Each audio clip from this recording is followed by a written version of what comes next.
Hello student, आज हम बात करेंगे बहुत ही इम्पॉर्टेंट टॉपिक के, that is India China relations. हाँ, आईआर के टॉपिक नहीं कवर कर रहे हैं यहाँ जो अभी लेटेस्ट न्यूज़ है हम उसके बारे में डिस्कस करेंगे, that is a new flight of diplomacy. जी हाँ, पिछले 5 सालों से इंडिया और चाइना के बीच कोई डायरेक्ट फ्लाइट नहीं चल रही थी, पर अब 2025 के अक्टूबर महीने में कोलकाता और ग्वांगझोउ के बीच डायरेक्ट कमर्शियल फ्लाइट वापस शुरू हो गई है। क्या ये सिर्फ एक फ्लाइट है या एक डिप्लोमेटिक सिग्नल भी? चलिए इसको जानते हैं।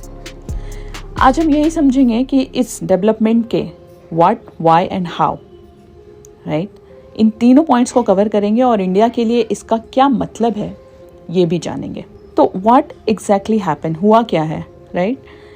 In October 2025, India and China both has resumed direct passenger flight after nearly 5 years. तो 2025 के अक्टूबर में इंडिया और चाइना ने डायरेक्ट कमर्शियल पैसेंजर फ्लाइट्स वापस शुरू कर दी हैं, जो लगभग 5 साल से नहीं चल रही थी। ये सस्पेंशन 2020 में पैंडेमिक और बॉर्डर टेंशन के चलते हुआ था। फिर ये न्यूज़ में क्यों है और क्यों ये मायने रखता है, क्वेश्चन ये उठता है। तो पहला है पीपल टू पीपल और ट्रेड के लिए बहुत ज़्यादा मायने रखता है, क्योंकि फ्लाइट्स वापस आने से ट्रैवल टाइम कम होता है, बिजनेस डेलीगेशन आसानी से किए जा सकते हैं, टूरिज्म बढ़ेगी और कार्गो मूवमेंट भी बेटर होगा। इसके साथ ही सिंबॉलिक थॉ यानी कि 2020 में गलवान क्लासेस और बॉर्डर स्टैंड ऑफ के बाद ये एक पॉजिटिव सिग्नल है कि दोनों देश कॉशंस रेट से एंगेजमेंट चाहते हैं। इसके साथ ही ये ज़रूरी इसलिए भी है क्योंकि इकोनॉमिक और सप्लाई चेन डायमेंशन को भी कवर करना है। इंडिया और चाइना दोनों ही एशियन इकोनॉमिक हैवी वेट्स हैं। कनेक्टिविटी से ट्रेड, लॉजिस्टिक और सप्लाई चेन को बूस्ट मिल सकता है। इसके साथ ही रीजनल डिप्लोमेसी को भी अगर हम ध्यान दें तो ये मूव बताता है कि रिवलरी के बावजूद प्रैग्मेटिक कॉपरेशन मुमकिन है, जो एशिया के जियोपॉलिटिक्स में इम्पॉर्टेंट है। तो ये तो हो गई कि क्यों हुआ ये, इसके पीछे हमें कुछ पॉइंट्स समझ आए हैं, बट कैसे हुआ इसको जानिए। डिप्लोमेटिक एंगेजमेंट्स वापस आए through the high level visits, multilateral forums जैसे कि SCO में डायलॉग हुआ था, उन सब के बेसिस पे। साथ ही कुछ प्रैक्टिकल मेजर्स भी लिए गए, जैसे यात्रा, बॉर्डर ट्रेड ओपनिंग जैसे स्टेप्स। इसके साथ ही कुछ इकोनॉमिक्स फैक्टर भी थे, जैसे कि इंडिया का चाइना के साथ ट्रेड डिफिसिट, चाइनीज साइड का इंडियन प्रोडक्ट इंपोर्ट करने की विलिंगनेस। तो ये सारी चीज़ें भी रीज़न है स्टार्ट होने के। अब यहाँ क्वेश्चन ये उठता है कि जब ये फ्लाइट्स स्टार्ट हो गई हैं तो इंडिया के लिए क्या मायने हैं? देखो, इंडिया के लिए तो सबसे बड़ी बात है economic and trade opportunity. Indian firm, tourism, education sector सबको फ़ायदा हो सकता है। लॉजिस्टिक और कनेक्टिविटी बेटर हो जाएगी। इसके साथ ही स्ट्रैटेजिक ऑटोनोमी का मार्कर भी ये बन सकता है, जैसे कि इंडिया अपनी अप्रोच को दिखा रहा है, वैसे चाइना को रिजेक्ट नहीं किया है, लेकिन कॉज एंड एंगेजमेंट है ये, है ना। इसके साथ ही कुछ रीजनल कनेक्टिविटी के लिए भी ये बेस्ट है, लाइक कोलकाता से ग्वांगझोउ रोड के लिए जो फ्लाइट चली है, ईस्टर्न इंडिया के गेटवे के रूप में है ये, तो it just act like a east policy के साथ अलाइन करता है ना।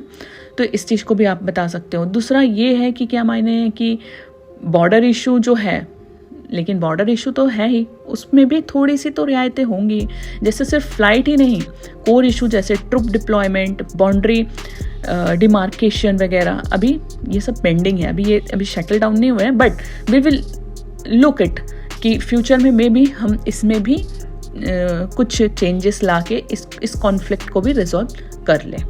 ठीक है, तो अब आगे क्या हो सकता है? अगर हम ये सब सोच रहे हैं तो आगे क्या हो सकता है? देखो, पहला तो हो सकता है रूट का एक्सपेंशन, यानी कि दिल्ली, मुंबई, बैंगलोर से चाइना के हब्स तक फ्लाइट पॉसिबल है, क्योंकि अगर अभी कोलकाता से स्टार्ट है तो हम सोच सकते हैं कि अगर हम रूट एक्सपेंशन करें तो दिल्ली, मुंबई, बेंगलुरु से चाइना के हब तक फ्लाइट हम स्टार्ट कर सकते हैं। दूसरा, ट्रेडिंग और इन्वेस्टमेंट बढ़ सकता है, जैसे कि इंडियन फर्म्स चाइना मार्केट में जा सकती है, चाइनीज़ फर्म इंडिया में रेगुलेटेड वे से काम कर सकता है। तीसरा हो सकता है कनेक्टिविटी का स्पिल ओवर इफेक्ट जो है वो थोड़ा सही हो जाए, लाइक एशिया में सप्लाई चेन डाइवर्सिफिकेशन और इंडिया का रोल स्ट्रेंथ हो सकता है। ठीक है, तो हम इसको एज अ प्लस पॉइंट ले सकते हैं, और केवल प्लस पॉइंट ले नहीं सकते, इन सारे प्लस पॉइंट को हम यूज़ करके इम्प्लीमेंट करके अपने बेनिफिट के लिए इस रिलेशन को हम देख सकते हैं। इसके साथ ही रिस्क है भी, ऐसा नहीं है कि हमारे पास रिस्क नहीं है, रिस्क है कि अगर बॉर्डर टेंशन दोबारा एस्केलेट हुए या geopolitics like Taiwan, South China Sea, इस तरफ अगर कुछ कॉन्फ्लिक्ट स्टार्ट हो गया तो ये बहुत बड़ा बिग इन्फ्लुएंस्ड होगा, तो कनेक्टिविटी फ्रेजाइल हो सकता है इस जगह पे, है ना। तो ये रिस्क भी है।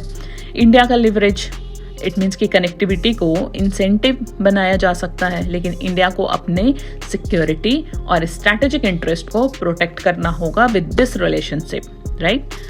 चलो, ये सारी बातें तो हो गई जो करंट अफेयर्स में थी, बट हमारे यूपीएससी के लिए ये कैसे रिलेवेंस है। देखो, प्रीलिम्स में आपसे क्वेश्चन पूछे जा सकते हैं इसके बेसिक फैक्चुअल क्वेश्चन से, लाइक रूट कौन सा है, कब फ्लाइट रिज्यूम हुए हैं, कब फ्लाइट कैंसिल हो गई थी, राइट। तो इस तरीके से क्वेश्चन बन सकते हैं। जीएस मेंस में अगर आपसे क्वेश्चन पेपर 2 के लिए, राइट, मेंस जीएस पेपर 2 में अगर क्वेश्चन अगर इससे बने तो आप स्क्रीन पे देखो, इंडिया चाइना रिलेशन का ट्रांसफॉर्मेशन, ये एक क्वेश्चन क्रिएट हो सकता है। इसके साथ ही ये आपके इंटरव्यू में भी इस तरीके से क्वेश्चन पूछे जा सकते हैं ना, connectivity as diplomacy, cooperation versus competition जैसे टॉपिक से इजीली मेंस में क्वेश्चन भी क्रिएट किए जा सकते हैं, और मेंस में भी आपसे इसके ऊपर टिप्पणी करने के लिए बोला जा सकता है, सॉरी मेंस नहीं, इंटरव्यू में। इसके साथ ही एक क्वेश्चन और बन सकता है कि connectivity and supply chain resilience in Asia, aviation link and trade investment in Asia.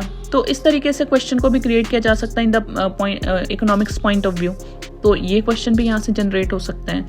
चलो, प्रीलिम्स में अगर हम देखें कुछ क्वेश्चन को उठाकर, तो प्रीलिम्स के क्वेश्चन ऐसे आपसे पूछे जा सकते हैं। तो स्क्रीन पे देख सकते हो कि 2025 में इंडिया चाइना के बीच डायरेक्ट फ्लाइट रिजम्पशन का पहला रूट कौन सा था, राइट।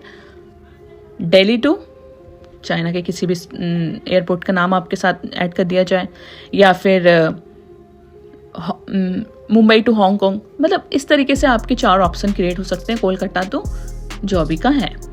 इसके साथ ही इंडिया चाइना के बीच डायरेक्ट फ्लाइट 2020 में रोकने का मुख्य कारण क्या था, ये एक क्वेश्चन बन सकता है ना। तो ऑप्शन आपके पास हो सकते हैं कोविड-19, बॉर्डर क्लासेस, ट्रेड एम्बार्गो, तो ये तीनों ही रिलेवेंट लग रहे हैं, बट आपको पर्टिकुलर अपना आंसर चुनना है, क्योंकि मैं हर बार आपको यही कहती हूँ कि प्रीलिम्स का पेपर कंप्लीट रीजनिंग है ना, क्योंकि उसके सारे क्वेश्चन जो ऑल 4 क्वेश्चन होते हैं ना, वो सारे लगते हैं कि ये हो सकता है, ये भी हो सकता है, बट हमने उसमें से बिल्कुल एक्यूरेट क्वेश्चन को निकालना है, और यहीं से चेक होती है एक आईएएस की माइंड की।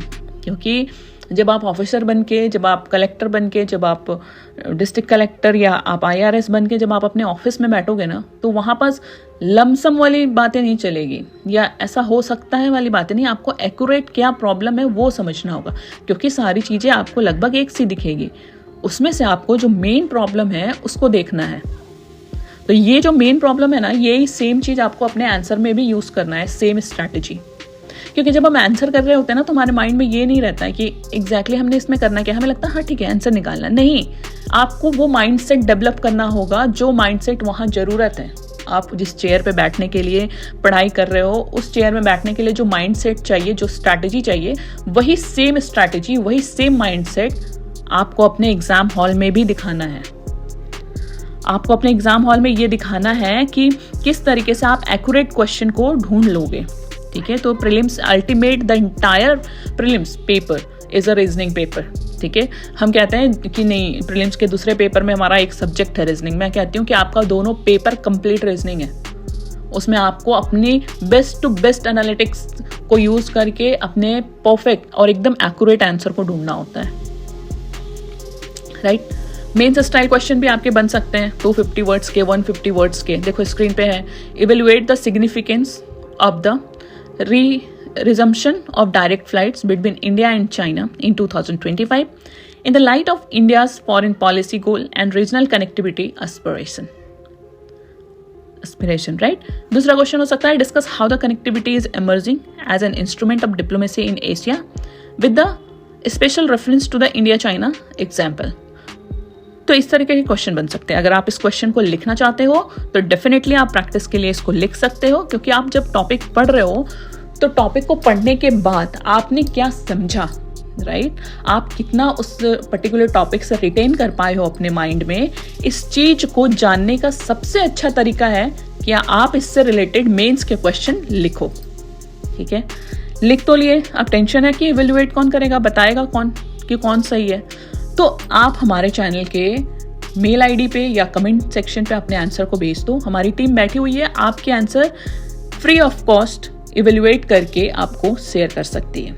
अगर आप बात करना चाहो टीम से, मेंटर से, तो आप उनसे बात करके डिस्कस भी कर सकते हो अपने आंसर को, राइट। तो आप अपने आंसर लिखो, जब भी आप कोई टॉपिक पढ़ रहे हो ना तो उसका आंसर जरूर लिखो। उसके मेंस के आंसर को जब आप लिखोगे तो आपको ऑटोमेटिक समझ आ जाएगा कि आपने कितना रिटेन किया उस पर्टिकुलर टॉपिक से, वो कितने आपके दिमाग में चीज़ें रह गई हैं। ठीक है, और यही था पर्टिकुलर टॉपिक हमारा। तो चलते हैं, यहीं पास कंप्लीट करते हैं इस वीडियो को। नेक्स्ट वीडियो में हम लोग कुछ नए टॉपिक्स के साथ मिलेंगे। Thank you.